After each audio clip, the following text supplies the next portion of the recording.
Welcome back to the Journey Podcast. I'm your co-host, Emma Jackson. And I'm Jose. And today we are going to be talking about attracting your customer versus targeting them and why it is so much better to attract them to you. And it's also cheaper and gives you a bigger return on investment. Yeah, the goal is to give you guys 3 actionable tips that you guys can implement in your business right away. That have worked for us and for all of our clients. Okay, so number 1, pre-planning. Actually, putting some thought into the strategy that you're going to put out there. Well, let's backtrack, right? Real fast. Before we start that tip, I want to just kind of go over what is attracting marketing versus targeting marketing. Ooh, good call. Yeah, so for me, targeting marketing is when you follow somebody on the web and then you're selecting that clientele and you're gonna spam them with a whole bunch of different ads so they can purchase your product. And that used to be super, super effective back in the day, in the earlier days of the internet, mid-2000s, whatever. But now, thanks to a lot of privacy policy updates, we don't actually have access to how much... And,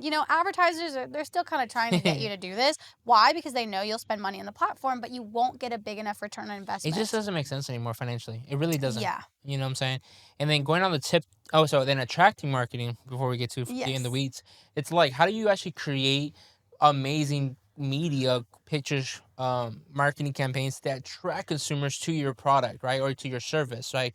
Why they should do business with you, what is the value of doing business with you, X, Y, and Z. And that it comes down to the language you use, the platforms that you're on, the type of content. Is it photos? Is it videos? Is it in the community, in person? All of this stuff that comes in alongside the strategy, it's all of that draws in your ideal audience, because especially if you're able to target their pain points and to make them feel like, oh, they really understand me. Think about your favorite brands, the brands that just speak to your soul of your existence. I think for me, REI does a really great job of that in all of their marketing campaigns and everything. I feel so much like they're talking to me, and it gets me excited, and then I'm attracted to them. They don't have to follow me around the web or spam me. Exactly. So the tip number 1, you say kind of pre-planning, right? Mm-hmm. So let's think about this, right?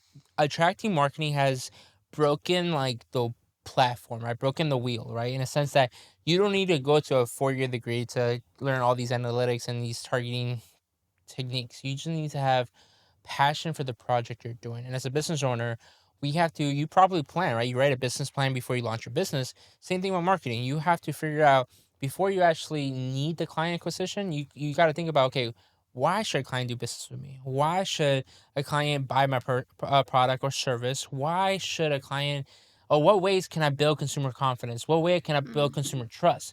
X, Y, and Z, right? And then start thinking about that before the need of clients are very desperate client acquisition, right? Mm-hmm. Targeting is I need clients now. Let's spam people to they can purchase my product. Attracting marketing takes a little bit longer runway, but that's why pre-planning is so crucial, because you're building that runway to really maximize the client acquisition in a future point in time by capturing their attention. And then there's psychology behind that, right? The more you see a product or a company, the more likelihood you're to build that trust in that product or give them a chance. And then once you give them a chance, man, I really like this product, but why do I like this product? The quality, right? The experience. You emphasize on that. So we kind of walk our clients through this in a way that, most people come, they're like, we want to grow our business. Great, cool. How, right? And what services specifically? What services or what products? Let's start with, just 1 or 2. What are your highest dollar or your big money makers or whatever it is that you can receive a solid return on investment, and you can support growth, so that if you do get those sales in, you don't have to change very much. You got it going on, right? Plan for that, because the worst thing that can happen is that the best case scenario in ads is we bring you a whole bunch of business, but the worst case is that you actually can't support that business right then and there. That's part of the planning. But the cool thing is, and I'm gonna harp on this, right? The more passionate you are about your service or product, the better your media is going to be. The better the community. And the cool thing is, you don't need to spend an arm and a leg kind of thinking about this. Nope, you don't. You just need to pick up an iPhone if you're doing stuff on TikTok. Mm-hmm.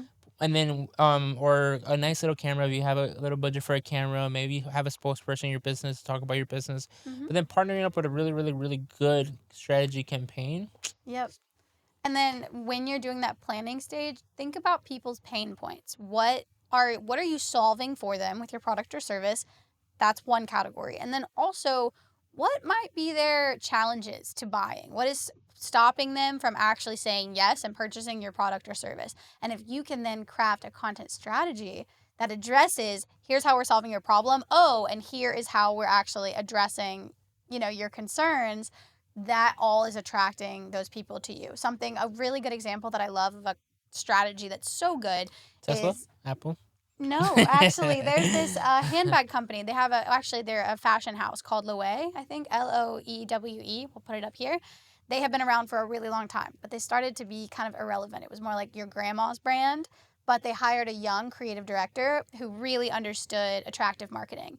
And one of the criticisms they got was, gosh, your prices are pretty high because it's an expensive handbag.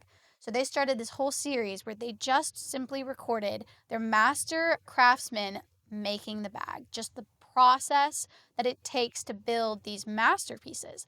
The results are that so many comments are, I totally get the price now. I completely understand that is worth it. Look at that quality.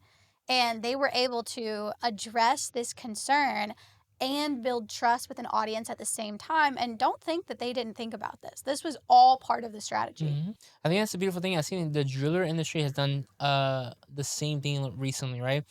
Before you think, oh, you buy a piece of chain or a gold piece, right? And you're like, oh, scrap price of the piece of gold is 50 cents, $56 per gram, Yeah, what am 14K. I paying for, Yeah, but you see actually the jewelers in the back end, like this, like kind of like those little boxes, like scraping manually, twisting the gold, working it, putting hours and hours in. So you're Mm-hmm. not only paying for like the value of the metal, you're actually paying the value of metal and the craftsmanship behind that piece of art.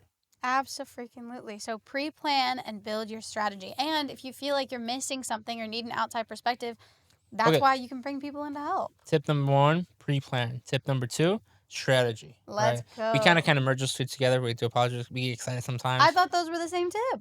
I thought it was also, and then tip number 2 is like content, right? Yeah. The more like again, I'm gonna like so the cool thing about this strategy, right? Attractive marketing, right? It's that it's so organic. It flows so easily. And there's things that sometimes we overlook and we overthink, right? Like we just merge strategy and then kind of like the reason why all together. Same thing, right? The content that you're producing doesn't need to be the most polished product out there, but you need to really think about who you're speaking to, who's your audience, and then determine how you're gonna communicate to your audience. If your audience is on TikTok, pick that platform, go kill it. If your audience on Instagram, which is kind of more difficult, but go kill it. Photographers, videographers are all over Instagram, and if you're wherever your audience is, just speak to them. Speak to them in a way that they understand the language they want to speak to. I saw a really good quote, right?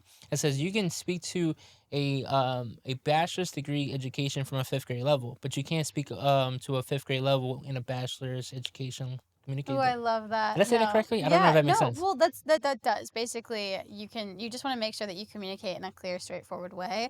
And don't worry if you're afraid of being on front of the camera. There are like super simple ways to get around that. But I mean, there are a lot of ways that you can build trust with your audience without having to be on camera.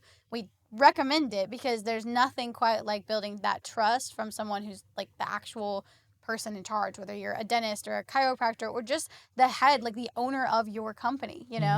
But you can also record customer testimonials and like Oof, I love that. It's so oof. simple. Whip out your phone after they That are, should be that should be okay. So let's add it to its own category, right? Customer reviews and customer testimony should be its own little separate tip because Yeah, that it's resonates so much with like people. because let me put you onto something. No matter what industry you're in, no matter what kind of business, whether it's this big or this big, the number one best source of new sales is hands down referrals. Okay.